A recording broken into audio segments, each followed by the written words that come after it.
یوم اکملت لکم دینکم واتممت علیکم نعمتی ورضیت لکم الاسلام دینا۔ اور اس کا نام مائدہ اس لیے ہے کہ مائدہ کہتے ہیں دسترخوان کو۔ اور 114 نمبر آیت میں اسی صورت میں ربنا انزل علینا مائدہ، یہ مائدہ کا ذکر ہے، اسی لیے اس صورت کو سورہ مائدہ کہتے ہیں۔ 12,464 حروف ہیں، 120 آیات کریمہ پر مشتمل ہے۔ ترتیب مصحف کے اعتبار سے 5ویں اور ترتیب نزول کے اعتبار سے 113ویں صورت ہے۔ اس صورت کی 2 آیتوں میں کھانے یعنی مائدہ کا دسترخوان کا ذکر ہے، اس لیے اس کو مائدہ کہتے ہیں۔ اس صورت کو سورہ عقود بھی کہا جاتا ہے، عین قاف واو دال۔ پہلی آیت میں ہے کہ یا ایھا الذین آمنوا اوفوا بالعقود، عقود کہتے ہیں یعنی یوں سمجھ لیجئے کہ وعدے، عقد، اور اس کی جمع ہے عقود، وعدوں کو پورا کرو، تو عقود کا ذکر ہے۔ اسے سورہ منقذہ بھی کہتے ہیں۔ رسول اللہ صلی اللہ علیہ وسلم نے فرمایا کہ سورہ مائدہ اللہ کی ملکوت میں منقذہ کہلاتی ہے۔ منقذہ کا معنی ہوتا ہے چھڑانے والی۔ کس چیز سے چھڑانے والی؟ تو فرمایا کہ یہ اپنے پڑھنے والے کو اللہ کے عذاب سے اور عذاب کے فرشتوں سے نجات عطا کرتی ہے۔ پھر اس کے بعد وعدے کو پورا کرنے کا حکم دیا، اور اس کے بعد تربیت اخلاق سے اس صورت کا آغاز ہو رہا ہے۔ انفرادی، اجتماعی بلکہ بین الاقوامی معاملات اور تعلقات میں وعدے کو پورا کرنے کی اہمیت اس کو واضح کیا جا رہا ہے۔ آپ دیکھیں نا، یا ایھا الذین آمنوا اوفوا بالعقود، اے ایمان والو اپنے عہد کو، اپنے وعدوں کو پورا کرو، چاہے ملکی سطح پر ہو، چاہے صوبے کی، چاہے شہر کی، چاہے کاروباری سطح پر ہو، چاہے آپس کے معاملات ہوں، ہر معاملے میں جب تم وعدہ کر لو تو اسے ہمیشہ پورا کرنے کی کوشش کرو۔ پھر اس کے بعد مستثنیات کے سوا جن کا بیان آگے آ رہا ہے، یعنی 4 پاؤں والے جانور، فرمایا کہ یہ حلال کیے گئے ہیں، لیکن احرام کی حالت میں شکار حلال نہیں ہے۔ مزید فرمایا کہ اللہ تعالیٰ کی نشانیوں اور حرمت والے 4 مہینوں کی بے حرمتی نہ کرنا۔ اسی طرح کعبے میں بھیجی ہوئی قربانیوں اور جن جانوروں کے گلوں میں قربانی کی علامت کے پٹے پڑے ہیں ان کی بھی بے حرمتی نہ کرو، اور یہ کہ احرام کھولنے کے بعد شکار کر سکتے ہو۔ اس کے بعد مسلمانوں کو نیکی کے کاموں میں ایک دوسرے کی مدد کرنے اور گناہ اور ظلم کے کاموں میں مدد نہ کرنے کا حکم ہوا۔ یہ آیت مبارکہ جوامع الکلم کہلاتی ہے، ہر خیر و شر، بھلائی اور برائی اس آیت کریمہ میں بڑے اختصار کے ساتھ ان کا ذکر کر کے قرآن مجید نے تمام کاموں کے لیے ایک اصل اور ضابطہ قرار دے دیا۔ یہاں فرمایا نا کہ لا تحلوا شعائر اللہ، یعنی اللہ کی جو شعائر ہیں، اللہ کی نشانیاں ہیں، تو انہیں حلال نہ ٹھہراؤ۔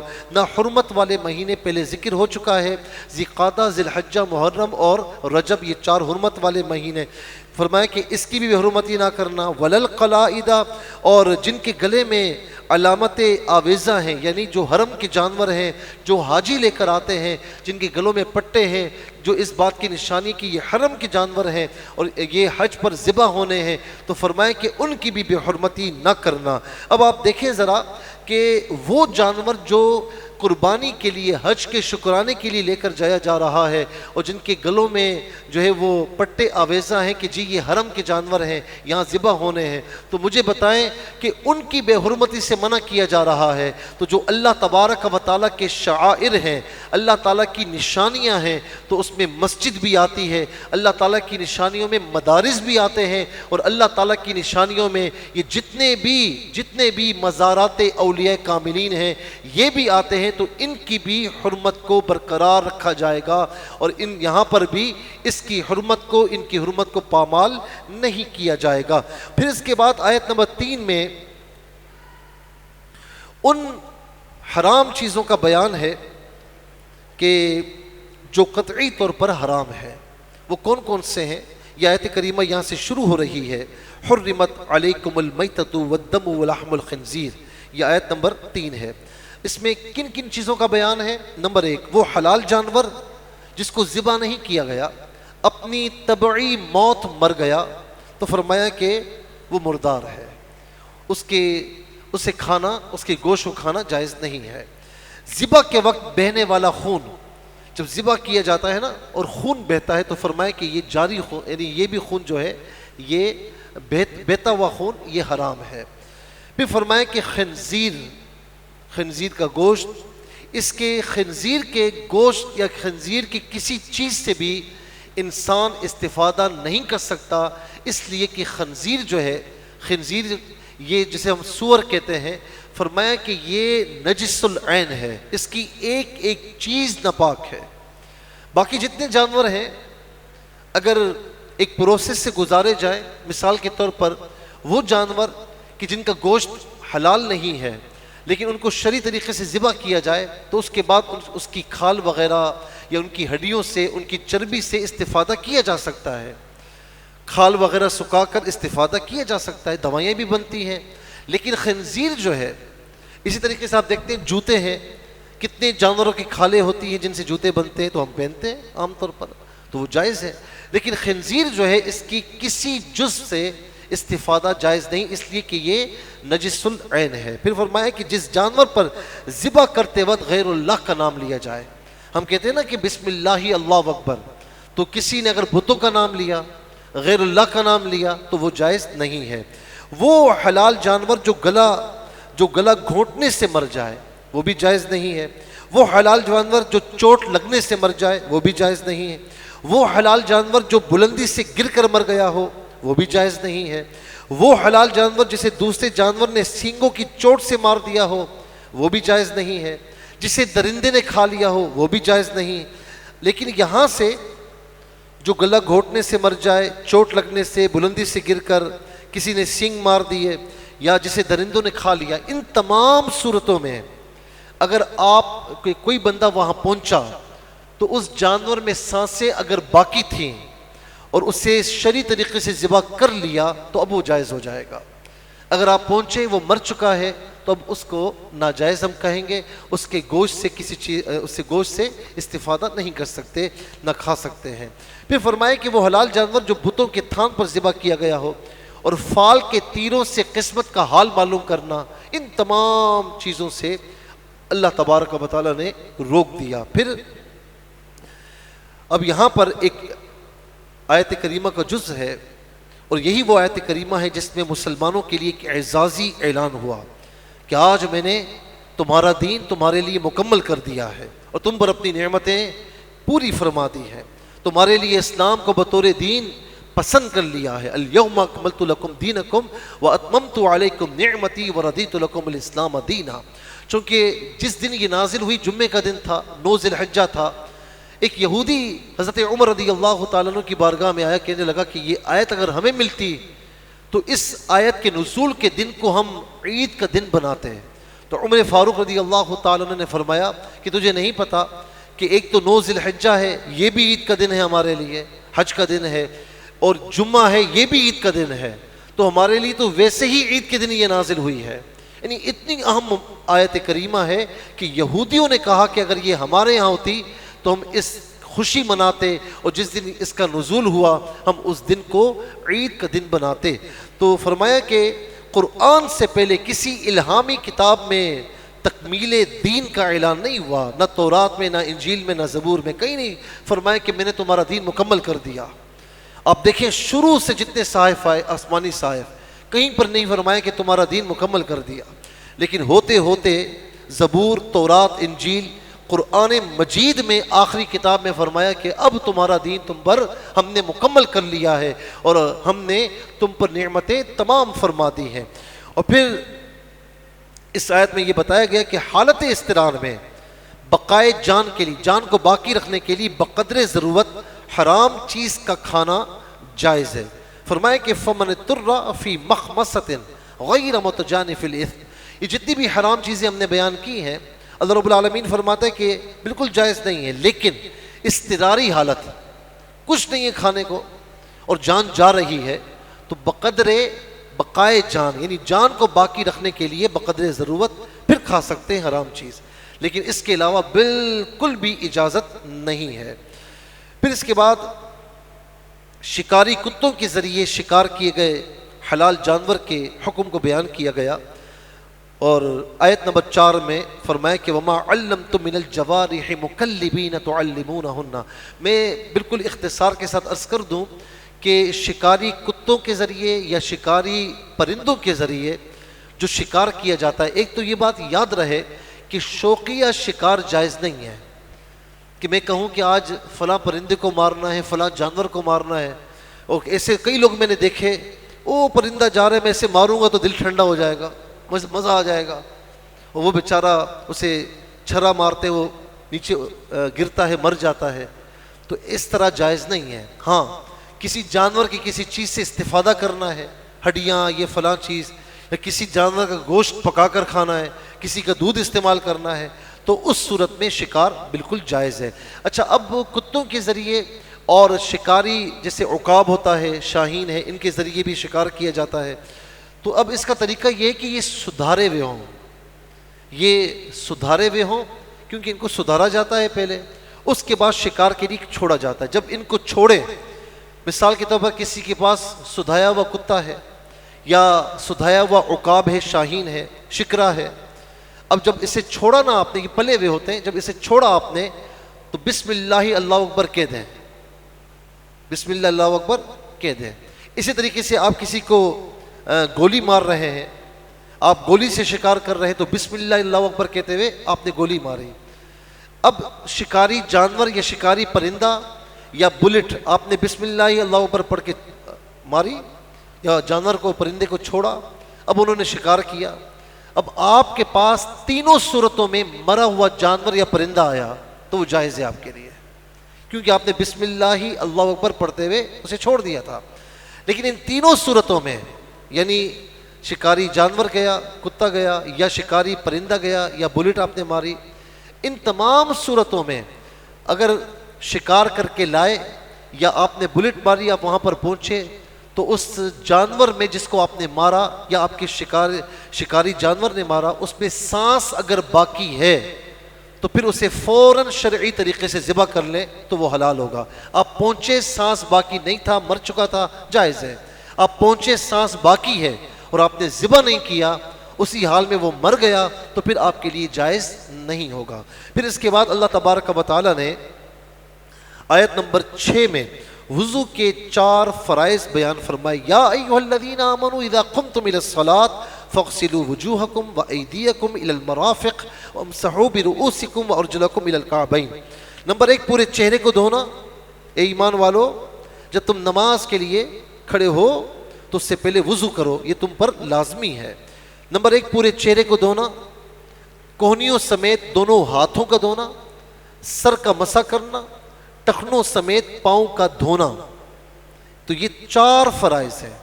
جہاں دھونے کی بات ہے تو مثال کے طور پر چہرہ، تو یاد رکھنا کہ ایک کان کی لو سے دوسرے کان کی لو تک، اور جہاں سے عادتاً بال اگتے ہیں وہاں سے لے کر ٹھوری سے نیچے تک، ہر چیز اس پر پانی بہایا جائے، کوئی جگہ سوکھی نہ رہ جائے. جہاں تک ہاتھوں کا تعلق ہے تو کونیوں سمیت، پاؤں کا تعلق ہے تو ٹخنوں سمیت. یہ کونیاں اگر سوکھی رہ گئی تو وضو نہیں ہوگا، ٹخنے اگر سوکھے رہ گئے تو وضو نہیں ہوگا. تو یہ 4 فرائض ہیں، اور باقی جو ہے وہ سنتیں اور واجبات ہیں. پھر فرمایا کہ اس کے بعد مریض، مسافر، بے وضو اور جنبی جس پر غسل واجب ہے، ضرورت کے وقت تیمم کی اجازت کا بیان ہے. اب اس کی میں تھوڑی سی تفصیل آپ کی خدمت میں عرض کر دوں کہ پہلے بھی میں نے عرض کیا ہے، تیمم کا طریقہ بھی میں نے بتا دیا، لیکن یاد رکھیں کہ ایسا نہیں کہ پانی آپ کے گھر میں نہیں ہے تو آپ کہیں تیمم کر لو، ایسا نہیں ہے. پانی آس پاس، آگے پیچھے، دائیں بائیں 1 میل اگر پانی نہیں ہے تو اس صورت میں تیمم کر سکتے ہیں. اچھا، پانی ہے لیکن پیسوں کا ہے، آپ کی گنجائش نہیں ہے، اس صورت میں بھی تیمم کر سکتے ہیں. پانی ہے، فقط پینے کا ہے، اگر آپ نے وضو کیا تو پانی ختم ہو جائے گا، تو اس صورت میں پیاس بجھا لیں اور تیمم کر لیں. پانی ہے لیکن اتنے بیمار ہیں کہ پانی استعمال ہی نہیں کر سکتے، تو اس صورت میں بھی تیمم کیا جا سکتا ہے. پھر آیت نمبر 8 میں بے لاگ انصاف کا حکم دیتے ہوئے اللہ رب العالمین نے فرمایا کہ یا ایھا الذین آمنوا کونوا قوامین للہ شہداء بالقسط. کسی قوم کی عداوت کی وجہ سے تم بے انصافی پر آمادہ نہ ہونا، عدل کرتے رہو، اور یہی روش خوف خدا کے زیادہ قریب ہے. پھر آیت نمبر 11 میں ایک آل یہود کی ایک سازش کا ذکر ہوا، اور بعض روایت میں یہ ہے کہ ایک بھاری پتھر انہوں نے لڑکا کر آپ علیہ الصلاۃ والسلام کو شہید کرنے کی کوشش کی تھی۔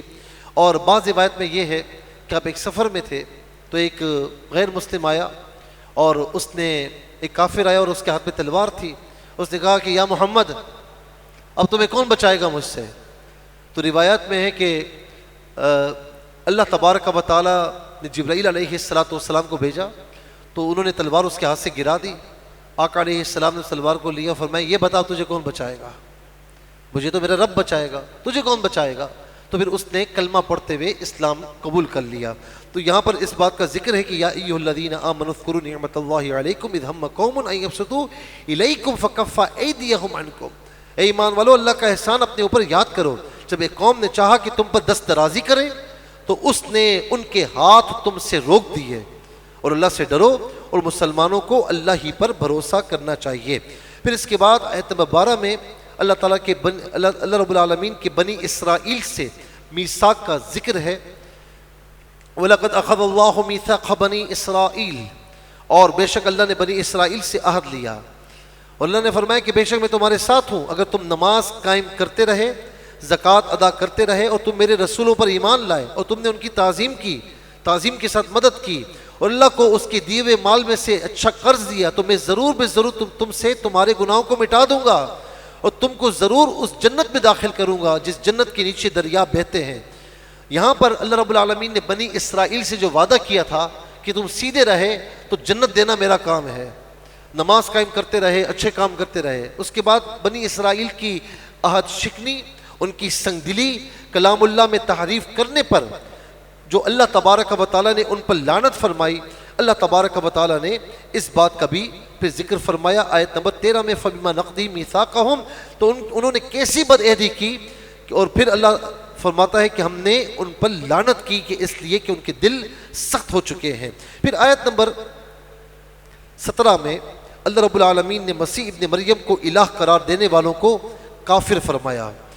اب یہاں پر آپ دیکھیں کہ آیت نمبر 17 میں لَقَدْ كَفَرَ الَّذِينَ قَالُوا إِنَّ اللَّهَ هُوَ الْمَسِيحُ ابْنُ مَرْيَمَ، بے شک وہ کافر ہوئے جنہوں نے اللہ مسیح ابن مریم کو بنا دیا۔ تم فرما دو کہ پھر اللہ کا کوئی کیا کر سکتا ہے اگر وہ چاہے کہ ان کو ہلاک کر دے، اور ان کی والدہ کو اور اس کی ماں کو، تمام زمین والوں کو؟ اللہ تعالیٰ کا کوئی کچھ نہیں بگاڑ سکتا۔ وہ کہتے تھے کہ یہ عیسیٰ علیہ السلام یہ معاذ اللہ خدا کے بیٹے ہیں یا خدا ہیں۔ یہ ان کے مختلف فرقے تھے، مختلف ان کے عقیدے تھے۔ اللہ رب العالمین فرماتا ہے کہ وہ تو میرے بندے ہیں، وہ خدا نہیں ہو سکتے، اور جو ان کو خدا مانتا ہے وہ کافر ہے۔ فرمائے کہ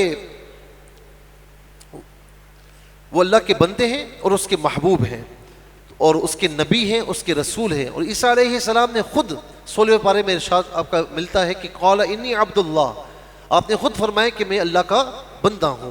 اب یہاں پر کافروں نے ایک اور بات کی، وہ کہتے ہیں کہ جی وہ اللہ کے بیٹے ہیں اور اس کے محبوب ہیں۔ یعنی کافر آل یہود جو تھے وہ لوگوں سے کہتے تھے کہ جی ہم اللہ کے بیٹے ہیں اور ہم اللہ کے محبوب ہیں۔ اللہ تبارک و تعالیٰ نے ان کی اس بات کا بھی رد فرمائی، یہ آیت نمبر 18 میں وَقَالَتِ الْيَهُودُ وَالنَّصَارَى نَحْنُ أَبْنَاءُ اللَّهِ وَأَحِبَّاؤُهُ، ہم اللہ کے بیٹے ہیں، ہم اللہ کے محبوب ہیں۔ اللہ رب العالمین نے فرمایا کہ تم تمام انسانوں کی طرح انسان ہو، اور اہل کتاب کو مخاطب کر کے فرمایا کہ انبیاء کی بعثت کے بعد ایک فطرت یعنی ایک گیپ نبوت اور رسالت کا دور آیا، اور پھر ہم نے اپنے عظیم رسول کو بھیجا تاکہ تم یہ نہ کہہ سکو کہ تمہارے پاس کوئی بشیر اور نذیر نہیں آیا، سو اب تمہارے پاس اللہ کی رحمت کی بشارت دینے اور اس کے عذاب سے ڈرانے والے ہمارے پیارے محبوب صلی اللہ تعالیٰ علیہ وسلم آ چکے ہیں۔ پھر اس کے بعد آیت نمبر 21 تا 26 اللہ تبارک و تعالیٰ نے اس بات کا ذکر فرمایا کہ بنی اسرائیل کو مقدس سرزمین میں داخل ہونے کا حکم دیا۔ انہوں نے کہا کہ اے موسیٰ، یہ اس زمین میں تو بڑی بڑی جسامت والے لوگ ہیں، جب تک ان کو نہ نکال دیا جائے ہم داخل نہیں ہوں گے، لہٰذا آپ اور آپ کا رب جائیں، اور ہم جو ہے تم دونوں ان سے جنگ کرو، ہم یہاں پر بیٹھے ہوئے ہیں۔ موسیٰ علیہ السلام جب اپنی قوم سے مایوس ہو گئے تو اللہ کی بارگاہ میں عرض کی کہ پروردگار میرا بس تو صرف اپنے آپ پر ہے اور اپنے بھائی ہارون پر ہے، بس میرے اور میری نافرمان قوم کے درمیان فیصلہ فرما۔ بنی اسرائیل کی ان نافرمانیوں کی پاداش میں 40 سال تک ان پر مقدس سرزمین کو حرام کر دیا گیا اور وہ زمین میں یوں ہی بھٹکتے رہے۔ یہ میدان تیہ کا واقعہ ہے کہ جب ان کو وہاں جانے کا حکم ہوا تو انہوں نے کہا کہ وہ تو بڑی بڑی جسامت والے لوگ ہیں، ہم وہاں پر نہیں جاتے، آپ جائیں لڑیں۔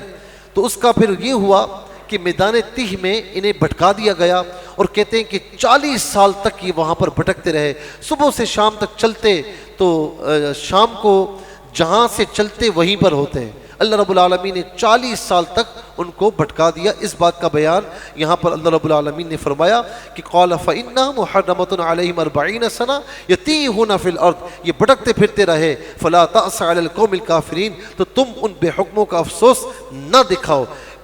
اور پھر یہاں پر بیان ہے کہ بنی اسرائیل نے اس جنگل میں موسیٰ علیہ السلام سے بھی کھانے پینے کی فرمائش کی، دیگر ضروریات اور تکالیف کی شکایت کی، تو اللہ رب العالمین نے موسیٰ علیہ السلام کی دعا سے ان کو آسمانی غذا من و سلوہ عطا فرمایا، لباس خود بخود ان کے بدن پر پیدا فرمایا جو جسم کے ساتھ خود بخود بڑھتا، ایک سفید پتھر کوہ طور کا عنایت فرمایا، جب رخت سفر اتارتے اور کسی وقت ٹھہرتے تو حضرت اس پتھر پر عصا مارتے تو اس سے بنی اسرائیل کے 12 اسباط کے لیے، 12 قبیلوں کے لیے 12 چشمے جاری ہو جاتے۔ سایہ کرنے کے لیے ایک بادل بھیجا، اور میدان تیہ میں جتنے لوگ داخل ہوئے تھے ان میں سے جو 20 سال سے زیادہ عمر کے تھے سب وہیں پر انتقال کر گئے، سوائے یوشع بن نون اور کالب بن یقنہ کے، اور جن لوگوں نے ارض مقدسہ میں داخل ہونے سے انکار کیا ان میں سے کوئی بھی داخل نہ ہو سکا۔ اور یہ بھی کہا جاتا ہے کہ میدان تیہ میں ہی حضرت ہارون اور حضرت موسیٰ علیہ السلام کی وفات کریمہ ہوئی تھی۔ پھر اس کے بعد آیت نمبر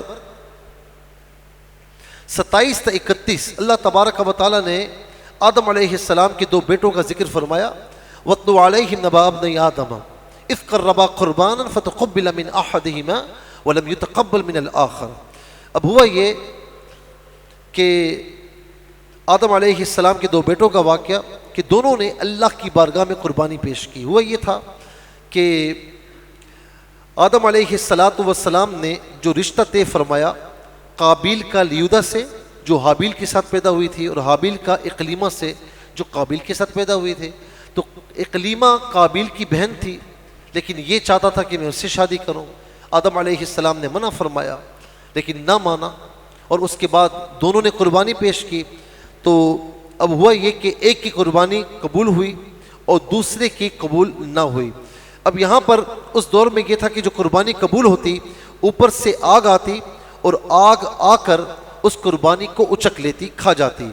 تو قابیل نے ایک انبار گندم کا اور حابیل نے ایک بکری قربانی کے لیے پیش کی، تو حابیل کی قربانی کو آگ نے نگل لیا، اچک لیا، اور قابیل کی قربانی ویسی کی ویسی رہی۔ اس کا مطلب یہ تھا کہ قابیل کی قربانی قبول نہیں، حابیل کی اللہ رب العالمین نے قبول فرمائی، اور حابیل اپنی جگہ سچا تھا۔ پھر اس کے بعد اس نے غصے میں آ کر اپنے بھائی حابیل کو قتل کر دیا۔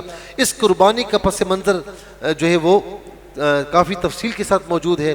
پھر جب قتل کر دیا، یہ روئے زمین کا پہلا قتل تھا، تو قابیل کو یہ سجائی نہیں دے رہا تھا کہ اپنے بھائی کی لاش کے ساتھ کیا کرے، تو اللہ رب العالمین نے کوا بھیج کر اسے لاش کو زمین میں دفن کرنا سکھایا۔ اس بات کا بیان بھی اللہ تبارک و تعالی نے آیت نمبر 31 میں فرمایا۔ اور یہاں پر یہ بات یاد رہے کہ یہ روئے زمین پر پہلا قتل تھا، اور پھر ظاہر ہے کہ قتل ہوا تو اب یہ نہیں پتا تھا کہ مردہ آدمی کو کہاں دفن کیا جاتا ہے، تو کوے کو اللہ رب العالمین نے بھیجا، اور ایک کوے نے دوسرے کوے کو مارا، اور مار کر پھر اس نے کیا کہتے ہیں ایک گھڑا کھودا، اور اس میں اس کوے کو جو مر چکا تھا اسے دفن کیا۔ تو پھر قابیل سمجھ گیا کہ مجھے اس طریقے سے دفن کرنا ہے۔ قابیل راندہ بارگاہ ہوا، انتہائی خوبصورت تھا، لیکن اس عمل کے بعد، قتل کے بعد، حسد کے بعد انتہائی بدبخت ہو گیا، اور کہتے ہیں کہ اس کا انتہائی بدصورت ہوا اور اس کا چہرہ کالا سیاہ ہو گیا۔ اور پھر اس کے بعد اللہ تبارک و تعالی نے ایک اور چیز بیان فرمائی کہ بنی اسرائیل پر لکھ دیا کہ جس شخص نے جان کے بدلے کے بغیر یعنی حق کے قصاص کے بغیر یا زمین میں فساد پھیلانے کے جرم کے بغیر کسی وجہ کے انسانی جان کو قتل کیا تو گویا کہ اس نے تمام انسانوں کو قتل کیا، اور جس نے کسی بے قصور شخص کی جان کو بچایا تو اس نے گویا کہ تمام انسانوں کو بچایا۔ اس سے معلوم ہوا کہ انسانی جان کی جو حرمت ہے یہ انسانیت کا اجتماعی حق ہے، اور ایک بے قصور انسان کو قتل کرنا پوری انسانیت کے تحفظ جان کے حق کو پامال کرنا ہے۔ تو یہاں پر بڑے واضح انداز میں اللہ رب العالمین نے فرمایا کہ ہم نے بنی اسرائیل پر بھی یہ لکھ دیا تھا کہ من قتل نفسا بغیر نفس او فساد فی الارض فکأنما قتل الناس جمیعا، کہ جس نے بھی بغیر کسی وجہ کے کسی کو قتل کیا تو فرمایا کہ اس نے ایک کو نہیں پوری انسانیت کو قتل کیا۔ ومن احیاہا فکأنما احیا الناس جمیعا، اور جس نے کسی ایک کو زندگی بخشی تو اس نے کسی ایک کو زندگی نہیں بخشی بلکہ اس نے پوری انسانیت کو زندگی بخشی۔ اور اس کا غالباً اس کی وجہ یہ ہے کہ خدا نہ خواستہ اگر کوئی شخص کسی ایک کو مار دیتا ہے نا اور وہ اس کام پر بہادر ہو جاتا ہے تو پھر وہ کوئی بھی اس کے سامنے آئے جو اس کے معیار پر پورا نہ اترتا ہو، جو اس سے دشمنی رکھتا ہو، جس کی بات اسے سمجھ نہ آتی تو وہ مارنے سے دریغ نہیں کرتا۔ ایک شریف آدمی کو آپ دیکھ لیجئے، آپ دشمن اس کے سامنے لے آئیں باندھ کر، آپ کہیں مار اس کو، وہ کہے گا ٹھیک ہے دشمن ہے لیکن میں ماروں گا نہیں۔ شریف آدمی نا وہ ہاتھ نہیں اٹھاتا، لیکن کوئی بدبخت ہو اور ظالم ہو تو وہ مارنے سے دریغ نہیں کرتا۔ اسی طریقے سے کسی نے اگر ایک شخص کی جان بچائی، جو شخص ایک کی جان بچا سکتا ہے اگر اس کا بس چلے تو وہ پوری انسانیت کی جان بچائے، کہ وہ اتنا رحم دل ہوتا ہے۔ تو یہاں پر اس بات کو بیان فرمایا کہ ایک کی جان بچائی تو پوری انسانیت کی جان بچائی، اور ایک کو مارا تو گویا کہ پوری انسانیت کو اس نے مارا ہے۔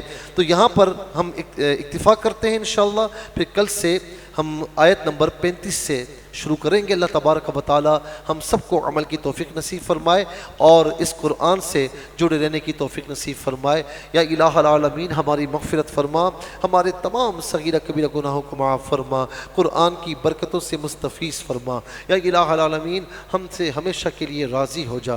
اے مالک و مولا اپنی رضا مندی عطا فرما، اپنی ناراضگی سے محفوظ فرما۔ مولا کریم جتنے احباب یہاں پر موجود ہیں اے مولا ان سب کو یا الہ العالمین قرآن کی برکتوں سے مالا مال فرما، دو جہاں کی خوشیاں رحمت برکت نصیب فرما۔